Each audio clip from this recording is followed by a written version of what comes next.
Okay, so here's the thing. Have I got a story time for you guys? Once upon a time, there was a girl who really wanted to make a YouTube video, and she had this great idea. Well, she tried it last week. She tried to make it last week, and technical difficulty stopped her, and basically felt like God was patting her on the back, being like, you're not doing this today. I love you, but you're not doing this today. So then she says, okay, we're gonna reschedule, and we're going to do it better. Next time, it's all meant to be, right? Then she tries it today. And she gets really close. She gets good. She's out and about. She's getting to write at Barnes & Noble because that's what you decided and it was going to be so much fun. And then she didn't get like any clips there and ended up talking with this very nice man for about 45 minutes. And during that conversation, all motivation to do this video just out the window, out the closest window, you know? But there's the other thing. It wasn't a nothing time. I wrote 600 words that I liked, and I had a really nice conversation with a man. And I even just kind of sat back and people watched, and there were just really incredible characters around. I mean, I'm realizing in this moment I'm sounding really sarcastic toward these people. I'm not, okay? He was a very nice man. Good conversation for the most part. The people were genuinely just made me love people, honestly. They were very distinct characters. Honestly, I literally have a whole page in my notebook, writing down just observations about these people because I'm like, wow, this is like what stories are made from, you know, these beautiful human connections that I did not expect to get at a Barnes & Noble Starbucks. But that's not what I set out to do. And that's the hard part is today was supposed to be a day making this video and that's not what I got done. And so that's where like the frustrating part. And I basically just ended up overthinking my entire project, but at the same time, in the mood to write, in the mood to talk to you guys. It's been a while since I filmed and I just love it. We have recentered, we have eaten lunch, we're in comfy clothes. I'm wearing a hoodie right now, but I kid you not, it's 90 degrees outside, but it's cold in here and that's all that matters. So here's what we're gonna do instead. We're going to do a cozy at-home writing vlog and it's gonna be chatty. Yeah, I don't know, we'll just kind of see where the wind takes us. I'm ready to keep working, I'm ready to chat with you guys, and thanks for being patient with me. I think it's just so fun to do this and have writing friends, you know. I feel like you guys are the people I can just talk to about all the nerdy stuff and you get it because like we're just all the same, you know, we're all in the same boat. Even though it's 90 degrees out, I'm really embracing the cozy vibes with hot coffee. It's just like one of the 7-ounce pods, but I added the Chobani cookie butter creamer.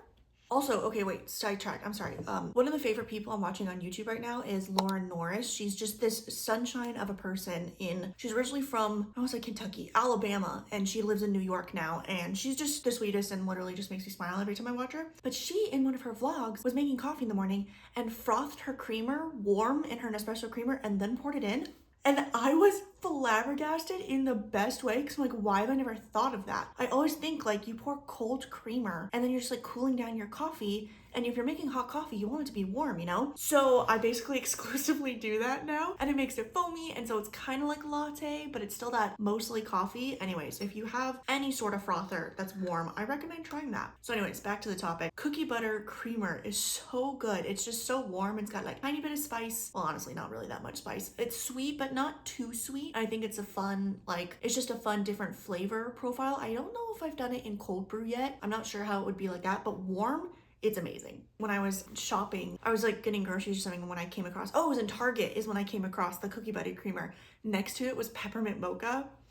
I had to tell myself, not yet, Hannah, not yet, because I love Christmas and Christmas time and winter is my favorite part of the year. But I'm also someone that loves soaking in every season. And so it's nowhere even close to feeling like winter here. And we just got into fall. I feel like it feels like I am nowhere near ready to give up fall. I feel like the earliest thing I start doing for Christmas is listening to Christmas music. It gets to a point where it's just like makes me happy. And so I'm like, I'll give myself that pretty early on. But for decorating for Christmas and all that, it's after Thanksgiving. Let me know what you guys are. Are you a November 1st, you are pulling out the wreath, setting up the tree? Or are you right after Thanksgiving, like you put away the turkeys and you put up the mistletoe kind of thing? Or are you like December and Christmas needs to stay in that 25 days? Let me know, because I'm curious. I'm kind of like in between, I feel like. I'm not gonna judge someone if they're one of the earlier times, but I just want to soak in all the seasons. So anyways, that's a crazy way to say I have coffee with cookie butter creamer. Yeah. Okay. So what to do now? What are we gonna do now? I think I'm going to continue writing and just purely continue the scene that I'm working on. I'm actually not totally starting at the beginning. I have this one scene in particular that's just been on my mind since the origin of this idea, and I thought, why not kind of, because I'm in that weird time of still brainstorming and somewhat researching, but also getting into drafting, kind of a little bit of outlining. I'm going back and forth, and I sort of do this thing at the beginning of all of my books where I'm writing the scenes that I'm most excited about and then starting to build the story out from there. Then they go through developments as I'm actually fully have the outline and fleshed out and everything kind of. So today was one of those, just writing the scene in my head, going with that chapter. It's more the like no way one, sort of leaning into adhesion plot thrust.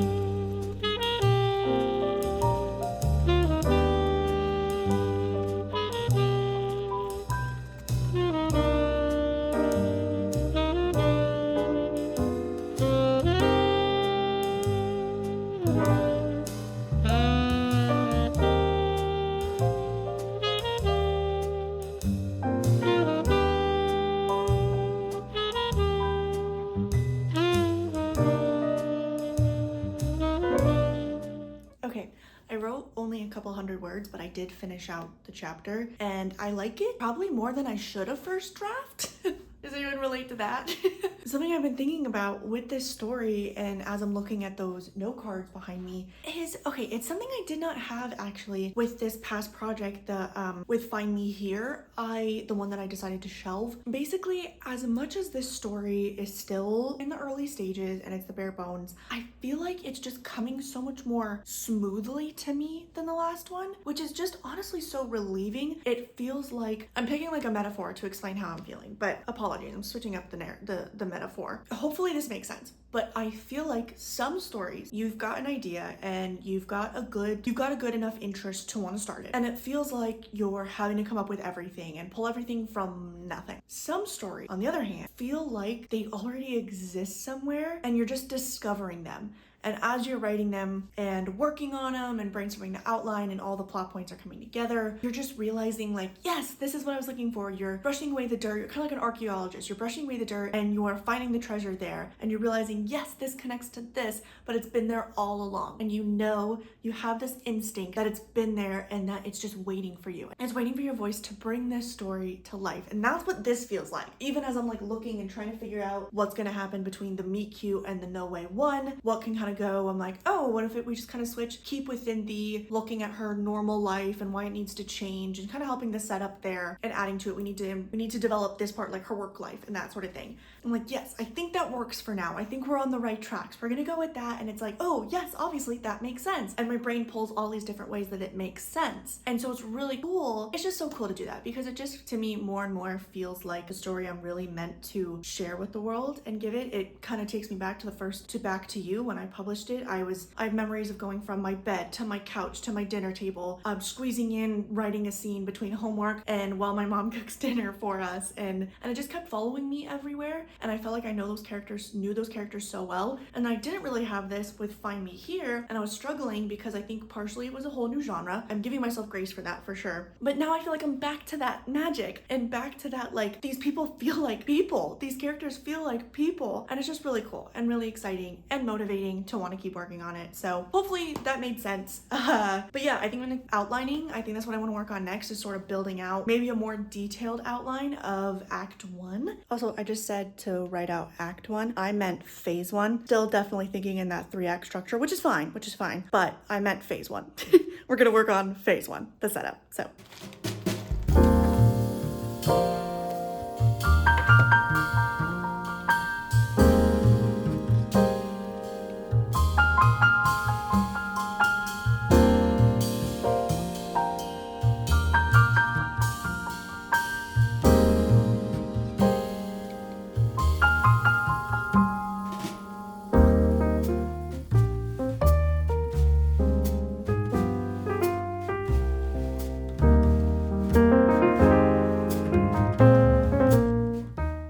friend.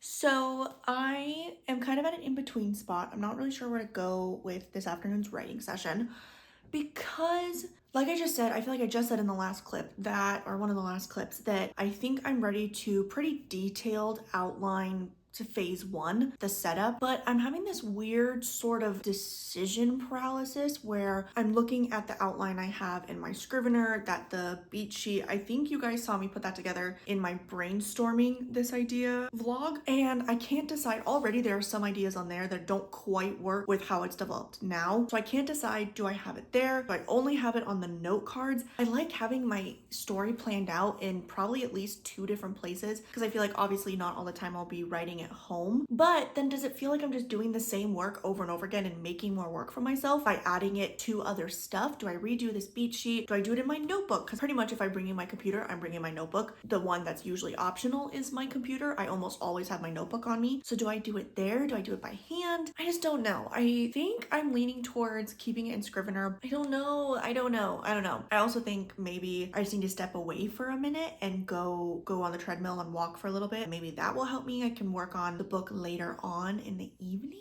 I'll come back when I know. I decided on going for a walk. I think I'll be able to write better when I come back and maybe work on a little bit more then. But we're just gonna go for like 30-ish minutes. I actually bring a book with me and read while I walk. It helps the time go by. So we're gonna do that, enjoy some kind of mental rejuvenation time, move our body a little bit, and then we will get back into writing, hopefully. Hiya friends. It has been a little bit actually. I went to the gym and I was going to get a couple shots of me on the treadmill. But when I walked in, there were people there and someone right next to me on the treadmill. So instead, just did a nice 20 minutes. That's all my body was feeling today, honestly. And yeah, I've just been chilling ever since. But I want to do a little more prep for the outline like I talked about earlier before I make dinner. It's about 5:10 right now. So I want to work on that a little bit before I make dinner. And I think if that's the last thing I do today, then I'm going to feel accomplished and like I fulfilled all of my goals. So I'm going to focus on that and work on it. I also, speaking of what we talked about earlier, decided that I'm just going to do it on my Scrivener and I'll make a more official, or whatever I'm going to call it, beat sheet with pretty much a detailed outline of what I know of phase one so far. And I think that will set me up in a pretty good place because I think I know pretty much what happens in the entirety of phase one. So, and beyond phase one, I feel like I have a lot of the main plot points like we talked about in my note cards video, starting off from there, like the midpoint, the no way one, the adhesion plot thrust, inkling this could work, those sort of key moments. I have a good amount of those planned out, or at least have an idea for draft one. Now, when I'm getting into actually drafting, I think a big part is going to be building the story out from those points and sort of fluffing it up in that way. So that's probably more what I'm going to have to be doing. So we're going to do that and probably eat dinner and then see where else the writing night takes us.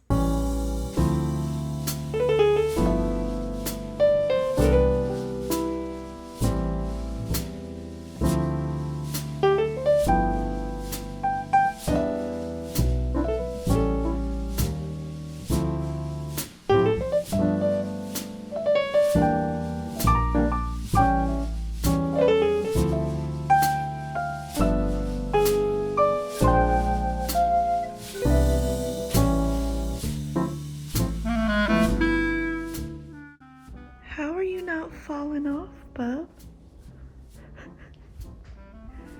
Sheer will. Look at that. What? She's gonna go back to sleep.